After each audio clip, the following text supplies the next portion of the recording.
Y'all looky there. Good wheat, good standing wheat at that. A John Deere 9500, an International 986, Massey Ferguson 1840 baler, a Kuhn accumulator, and then a Bobcat T300 getting them up. I don't know what big time operators look like, but I sure feel like one right now. To say I've been blessed is basically the biggest understatement I know of. God has been good to me and good to my family, and He's been good to me and good to me to allow my family to be here to be able to help me.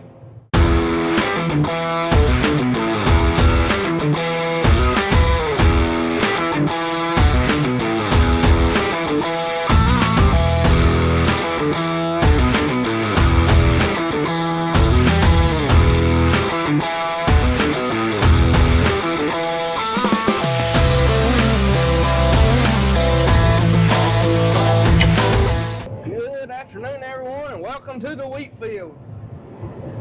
Gorgeous sunny day. Humidity's a lot lower.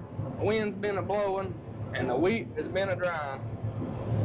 We've been out of the field for 2 days now, and the wheat's definitely getting dry. We checked some a few minutes ago. It was about 12.5, 12.7. So we're gonna roll.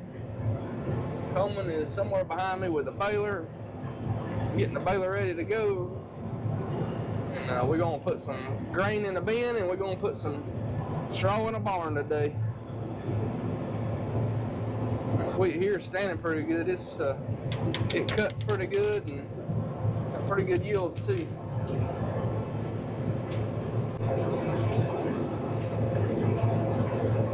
Pretty strong yields in this portion of the field, pretty consistent. We got some 80s, but for the most part they in the 90s and the 100s up through here. This is some good standing wheat here. I don't think it's quite as strong as that other wheat that we've been cutting as far as yields go, but it's definitely standing a whole lot better. And as of right now, it is still standing good and not yielding too bad. And that moisture's off a little bit, but it's good and dry. It's definitely done some drying the last day, last several hours. I really like this camera we got up here. We can see in the grain tank behind us in that motor compartment. It's nice to be able to sit there and look into the grain tank and not have to turn your head.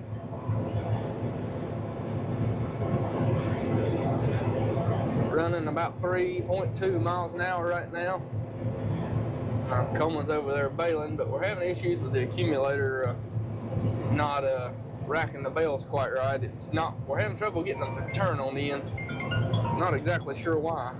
We're going to have to stop and go figure it out though. Here comes our last bale here. It'll trip this thing out and they should all come out the back. Should. Then it'll reset itself, just like that. Our issue is when this first bale here comes down the chute, it's supposed to hit this little arm and spin it around sideways. And it's hitting like that, and then it's not getting it straight. So we got to figure out how to make that kick on around. Because if it don't, the operator of the tractor has to come out here every single time and fix it. Because that bale don't have enough momentum, usually, to kick this on around. That's got to be kicked around just like that. And I'm not 100% sure what is going on. It hits this little arm, and that's supposed to help just swing it on around. I'm not sure if we need those arms to be a little lower or a little higher or what. We matched them both up earlier today. This one here was a little bit higher than this one, but as of right now, neither of them are working right, so I'm not real sure what. It's pretty neat how this system works though, because like when this bale comes down, it hits this arm, which flips that arm up there around, and then it starts coming down through here, and then just a series of arms and springs and stuff, and they just work. If we can get this bottom bale on both sides, if we can get that problem figured out, I think we'll have this issue fixed, and I think this thing will be great. I'm just not exactly sure at the moment what exactly is going on. See, it still didn't quite get that one far enough. I'm just almost curious if they need to go a little lower, maybe. I'm not sure. I'm gonna sit here and watch it a little while, let Coleman bale. We got plenty of straw to bale, and then I'll figure it out, hopefully, and see if this thing will make some money for us.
Right there is the reason we upgraded the setups, y'all.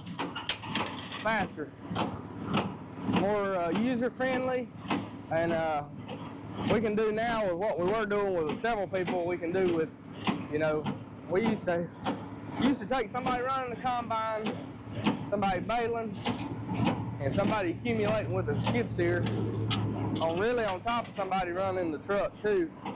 And now this one man is able to do what two men were doing before. Y'all look how muddy it is out here. I mean, it's just standing water out here. I hate running their equipment through the fields, but I mean, it might take a week or two to dry up the ground, especially with the wheat laying on it. But we're working some bugs out on this old girl, and mainly the accumulator. The baler's working like a top. When we get this accumulator going good, I think it's going to be a very, very valuable piece of equipment to the farm. On 986 is handling it like a champ. That 1840 makes a pretty bale.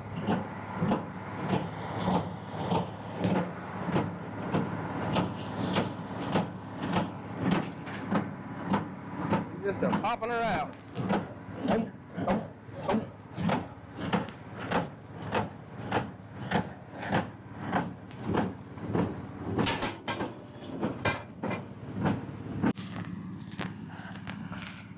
On my way back to the combine, which is way over there now, I've been following Coleman to make sure everything's going to go good. I'm going to check down here, just make sure we don't have an excessive amount of wheat on the ground.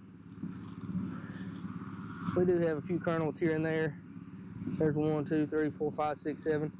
But from everything I read in the book on this combine, it said that as long as you have, I think it was less than like 47 kernels in a square foot, you know, you're putting out less than 1 bushel. You're leaving less than a bushel on the field. And I'm going to say we got plenty less than that. I mean, there's 1, 2, 3, 4, 5, 6, 7, 8.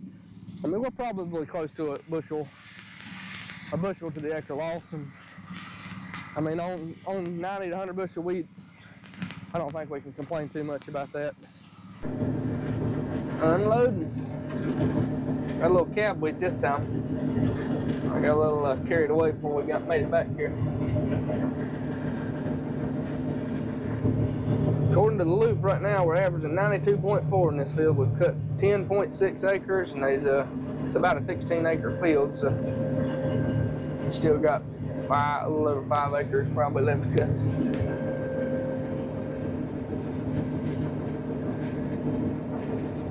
Load them full.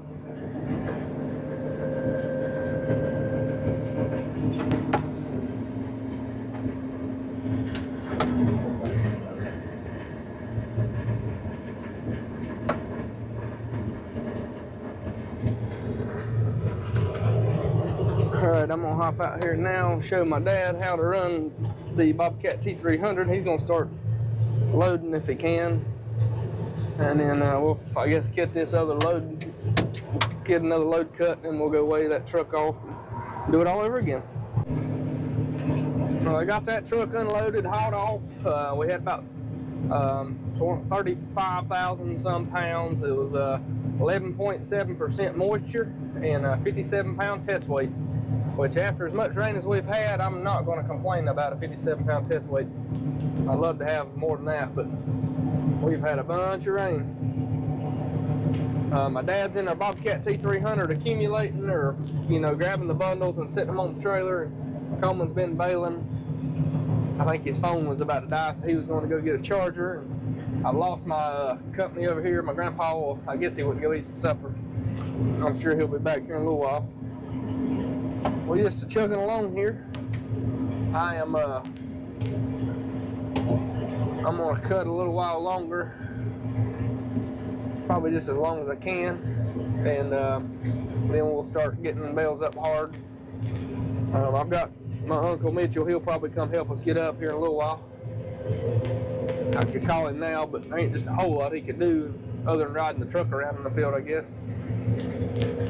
But we finally got the accumulator doing pretty good. We'll still miss every now and again, and I've got a feeling that's probably just, kind of to be expected. But anyway, sure beats trying to do it by hand. I'm gonna throw the drone up here in a minute and try to get a little drone footage of me and the 9500 and Coleman with the baler set up. That way we'll have some stuff to throw in here for you guys to see, other than just me talking here inside the cab.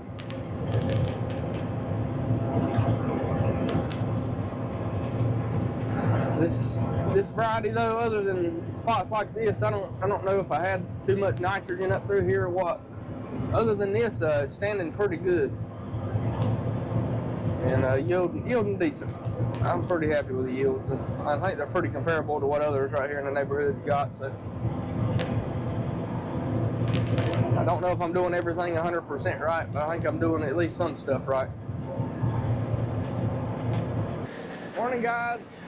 Not exactly sure where I left off last night. I'm assuming probably having the combine. We got that field completely cut. We got all the grain hauled off for it, weighed and everything. I'm unloading the final load right now. We ended up working until about 1 o'clock in the morning getting up straw, or maybe 12 in the morning. Needless to say, I'm tired. It's about 9 o'clock this morning. I'm trying to get everything ready for us to get work at it just as soon as the dew burns off this morning. There is rain forecasted for this evening, potentially some pretty bad storms. I think we've got over halfway of that field done now as far as straw goes. So hopefully we can get that done, at least get that field done, the straw on it. And I'm gonna get back to cutting here just as soon as I can. Get as much cut as we can before the rain hits it, because like I've said many times, our quality's going downhill. But anyway, got our dump truck here. We're unloading the wheat out of the dump truck into this auger pan. Our little John Deere 830 is running our wheat up this auger into our bin, where we're blowing a little bit of air on it, try to blow some of the dust out of it, as well as just kind of help cool it down. And some of that wetter wheat we had from last week helped dry that just a little bit. But anyway, see what we can get done today. It's gonna be a hot one, up in the 90s again. Afternoon, guys. It's about 8 o'clock here. It's been a long day. We had a couple breakdowns. Air conditioning went out on this thing again. We got it hooked up to some nitrogen right now, trying to figure out where the leak is. Not real sure where it's leaking or what's leaking. Had a couple troubles with the baler. I'm assuming when it switched over rolls of twine, it kind of got wadded up one of the knotters. That took a little time to get fixed. We had our extension agent out. We had a fungicide trial. We got those plots cut. Haven't heard yet back what the results are. But then we've cut a little bit today, not just a whole lot, but we've put a bunch of straw in. As y'all can tell here, our barn's getting really full. we're supposed to have storms rolling in this evening, and it looks like they've all missed us. So hopefully tomorrow we'll be able to get most of the wheat cut, hopefully tomorrow, and then get back to going on baling hay, baling straw and putting it up. There's a bunch of straw in there, but we've had a lot of help the last couple of days. Me, my brother, my dad, and my uncle for the most part.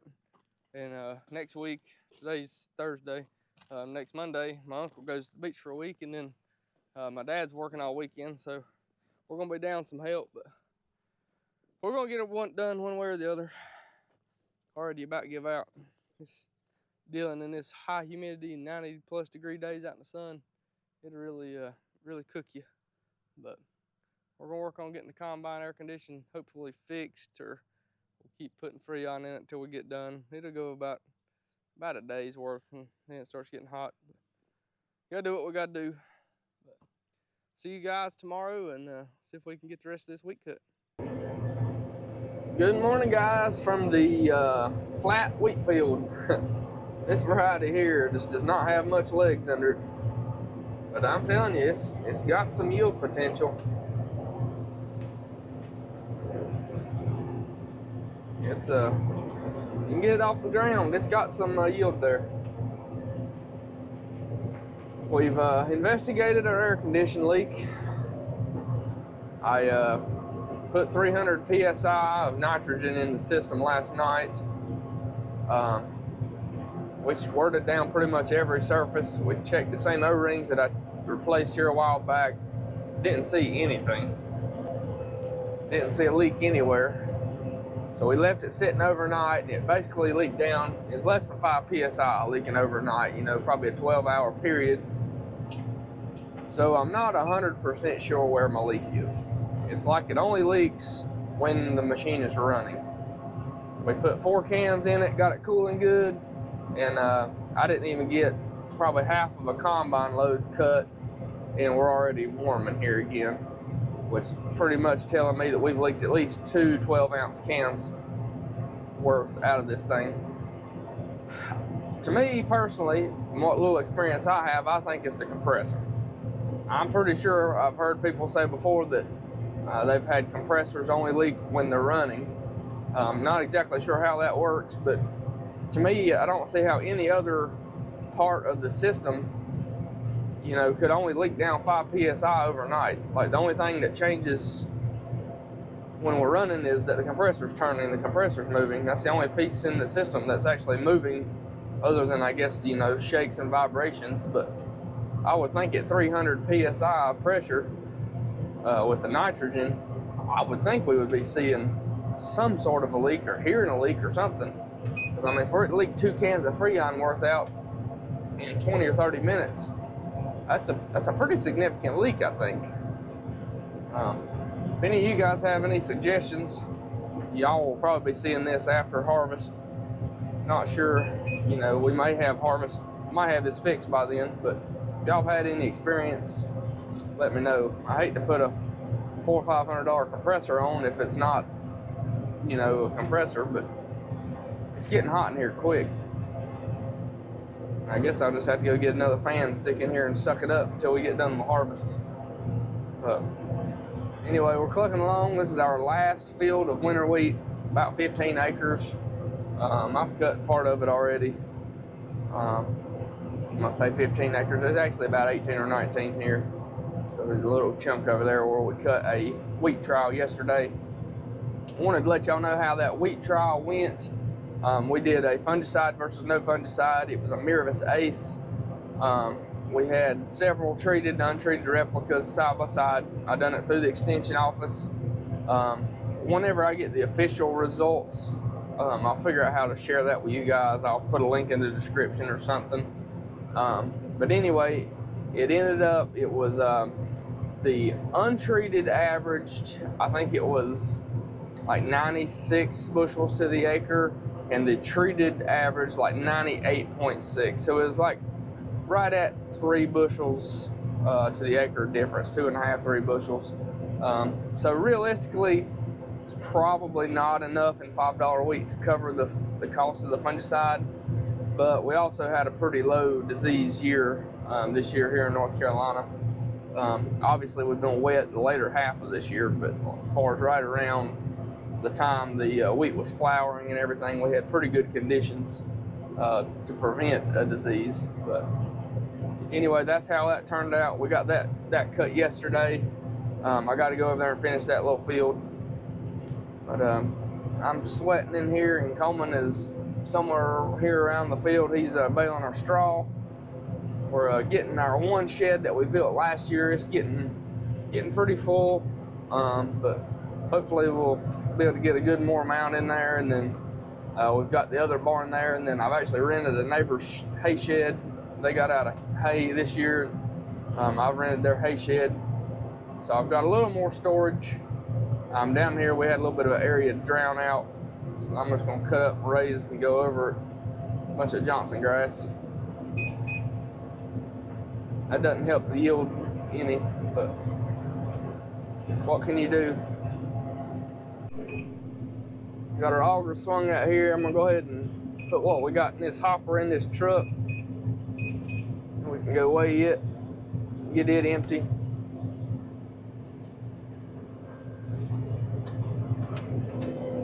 Got a little too close on that left side.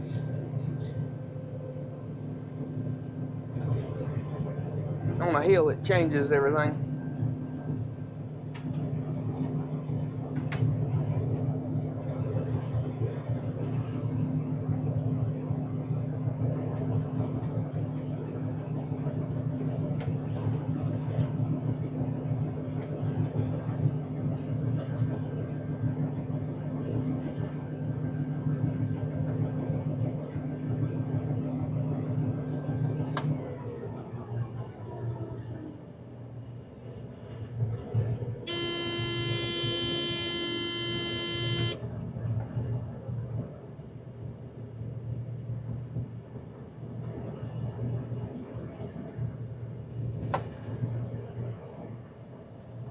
That's a load right there, y'all, if y'all can see that.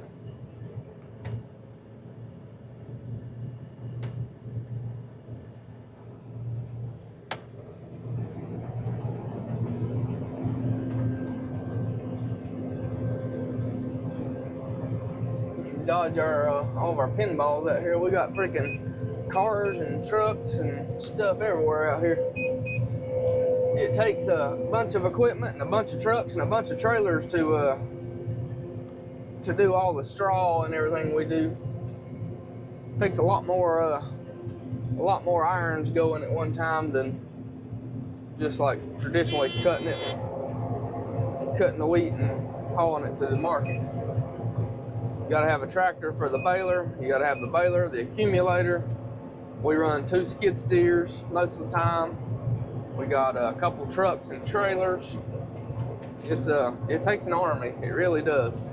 And if I wasn't gracious enough to have a really good family that's willing and able to help me, I couldn't do it. So a big thanks to them. They all really help us out, help us make this a reality.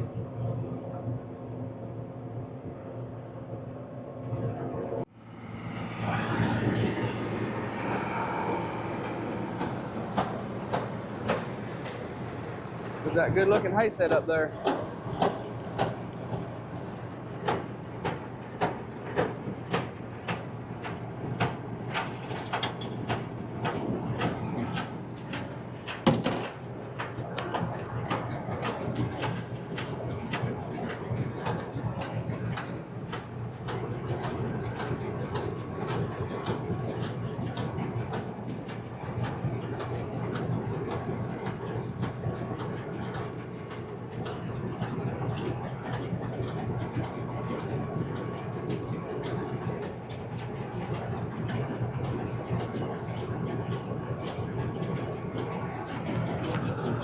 There's our moisture, if y'all can see it. We'll be right at 13%. So we're getting down there. We'll go ahead and cut this combine load.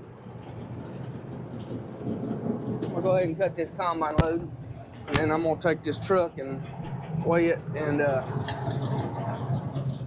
empty it, and we'll go from there. I'm afraid Coleman's about to have a mess. That back bale, if y'all can see it, didn't get turned. Curious to see if this next bale will turn it. Nope. So what'll happen now is he'll have one that doesn't work. I think he's seeing it.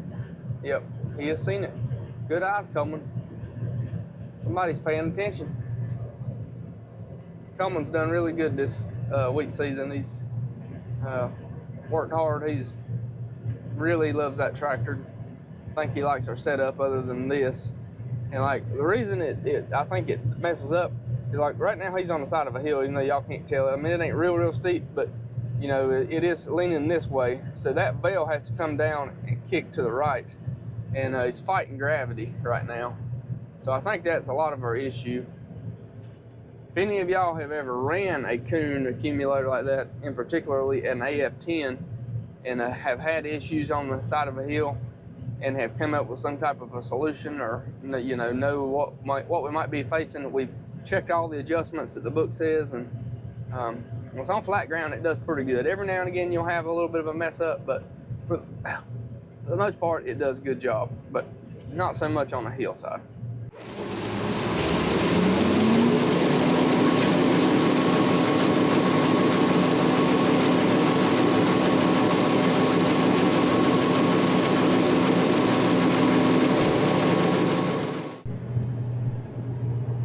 Well guys, I think this will be the evening that we'll finish combining here.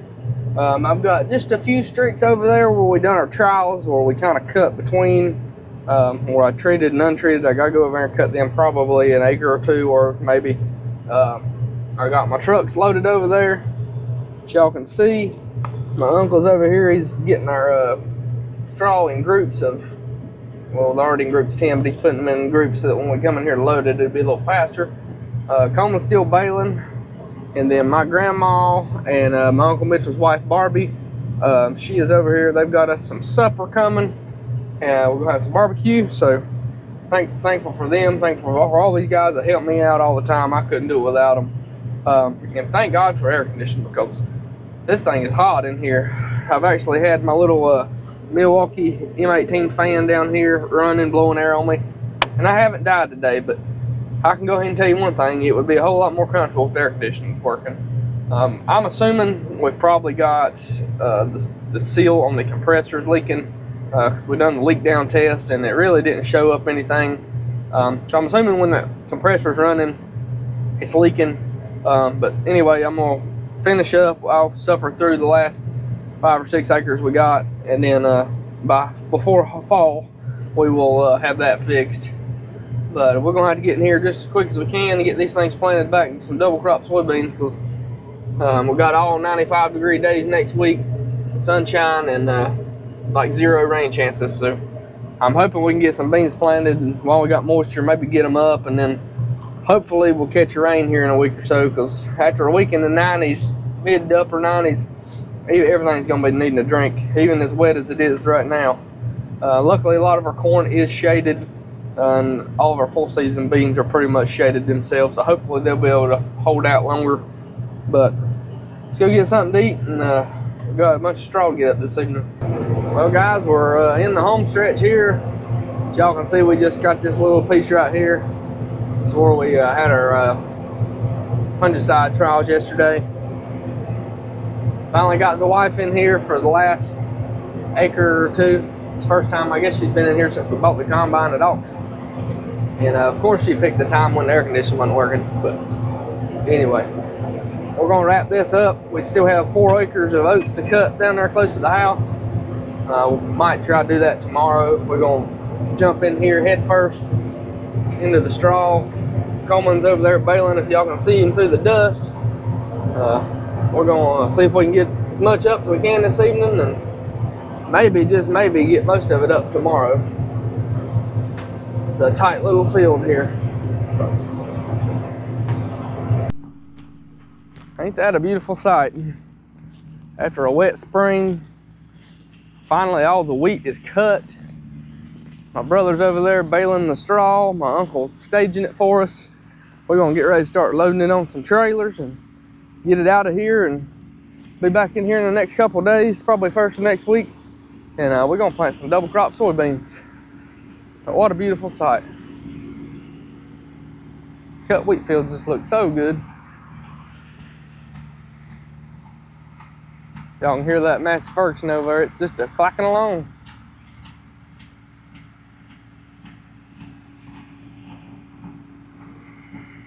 Got my mom's dad, Larry, he's over there in that truck. And my dad's dad, he's in this truck. We got all kinds of spectators all the time. I just love it. I'm glad they can come and hang out and watch with us. And every now and again, they lend us some help between fields and whatnot. Good times though. Got a great family. Couldn't do it without them, that's for sure.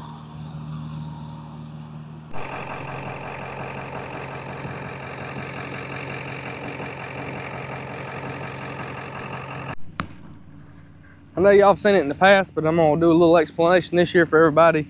As I've showed you earlier in the video, Coleman's baling this straw, putting it in small squares, and then the apparatus behind him is called an accumulator.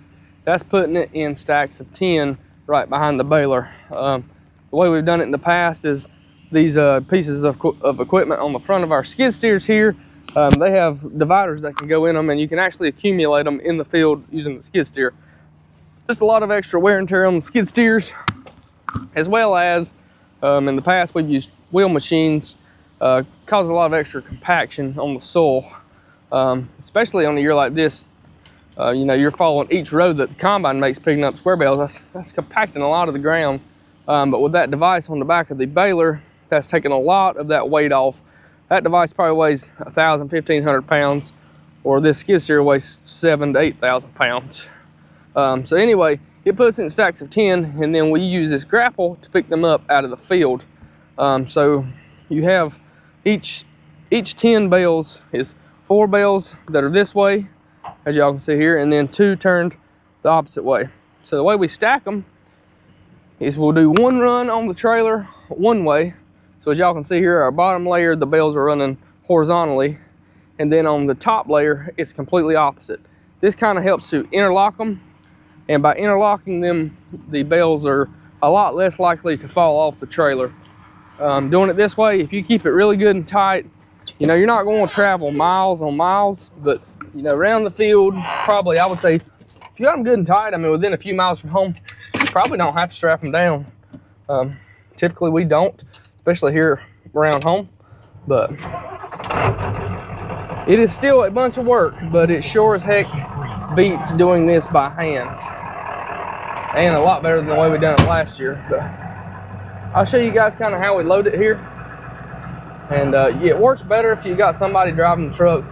Right now, like I said, my uncle, he is over there in the skid steer. He's kind of get them in these lines for us, just so we don't have to travel so far between bales. He was needing something to do while I was combining a little while ago, but it still works without it. Y'all see, I'll just come in here, keep our bales just as far forward as we can on the trailer.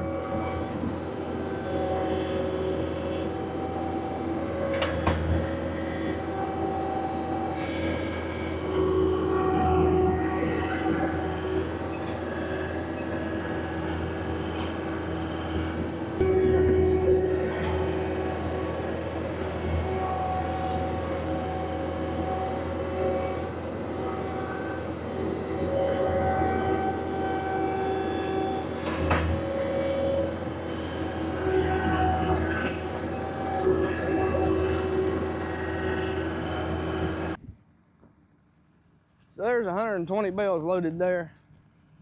With my John Deere, I can only go 1 row higher. With the Bobcat, however, though, we can go 1 row higher than that. So 150 bales with my John Deere, 180 with the Bobcat. It's a lot faster, a lot quicker by hand. Now, if you had 5 or 6 people, I would say you could probably do it by hand faster, but we don't have that. So me by myself and 1 person in the baler, we can get up a good amount in a pretty decent amount of time. Bale bearing is much faster, but the bale bearing versus the accumulator setup and these grapples is, you know, about 10 times the price. So give and take, you know, for our little operation, we can't afford a bale bearing. I hope one day we can. I would love to be able to show y'all a bale bearing on our farm one day. or an Accuracy, or some sort of bundling system like that. But for now, no more bales when we get up. This system works good, and it's going to have to work good, so I can't afford something better. But one day, if anybody wants to demo out a bale bearing, now we're talking.